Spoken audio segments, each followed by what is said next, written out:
Is Jon Snow Azor Ahai?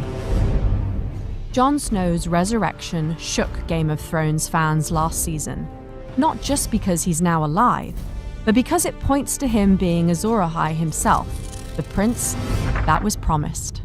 According to Game of Thrones lore, thousands of years ago, a great warrior named Azor Ahai, who with his mighty sword Lightbringer defeated the great others and pushed back the darkness, restoring peace to the realm. Azor Ahai is said to be reborn amid salt and smoke. At the end of Season 5, Jon Snow's wounds are said to be smoking as Bowen Marsh stands before him with salty tears running down his cheeks. And Aemon Targaryen says he must have dragon blood. Legend also says Azor Ahai is born beneath a bleeding star. In the Tower of Joy flashback, we see Ned Stark placing Dorne, the famous sword of House Dane, at the foot of Lyanna's bloody bed after killing Sir Arthur Dayne, Dorne's original master. Dorne is said to have been forged from a falling star, which gives House Dane its sigil of a sword and a falling star. If Snow is the son of the late Crown Prince Rhaegar Targaryen and Lyanna Stark, whose dying words were, "Promise me, Ned," that would mean that he has dragon blood and literally make him the prince that was promised.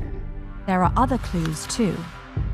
In the ancient books of Ashai, from over 5,000 years ago, Azor Ahai is to be reborn again as a champion sent by R'hllor, the Lord of Light. In A Dance with Dragons, Melisandre says, "I pray for a glimpse of Azor Ahai, and R'hllor shows me only snow." In the same book, Jon Snow has a dream where he has a fiery red sword in his hand.